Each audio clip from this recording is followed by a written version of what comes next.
আমি ঢাকা ৯-এ স্বতন্ত্র প্রার্থী হিসেবে মনোনয়নপত্র জমা দিয়েছিলাম। আজকে সেটার বাছাই পর্ব ছিল।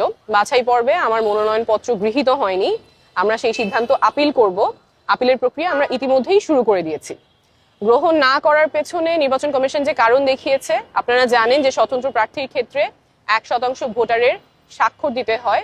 যা দরকার ছিল তার চেয়ে বেশি আমরা স্বাক্ষর জমা দিয়েছিলাম। সেখান থেকে তারা ১০ জনের তথ্য ভেরিফাই করতে গিয়েছেন, ১০ জনেরই সত্যতা তারা খুঁজে পেয়েছেন, কিন্তু এই ১০ জনের মধ্যে ২ জনের ক্ষেত্রে তারা দেখেছেন তারা ঢাকা ৯-এর ভোটার না, এবং এই ২ জনেরই জানার কোনো উপায় ছিল না তারা ঢাকা ৯-এর ভোটার না। তারা জানতেন যে তারা ঢাকা ৯-এর ভোটার। একজনের পকেটে যে এনআইডি কার্ড ছিল, সেই এনআইডি কার্ডের ঠিকানা অনুযায়ী উনি ঢাকা ৯-এর ভোটার।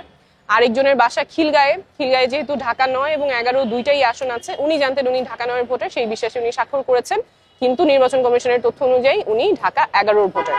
এই দুইটা ব্যতিক্রম বাদে বাকি সবকিছু আমাদের তথ্য সঠিক ছিল। আমরা আপিল করব এবং আমরা যেই লড়াইয়ে নেমেছি, স্বচ্ছতা এবং জবাবদিহিতার রাজনীতি, সেই লড়াই আমাদের চালু থাকবে।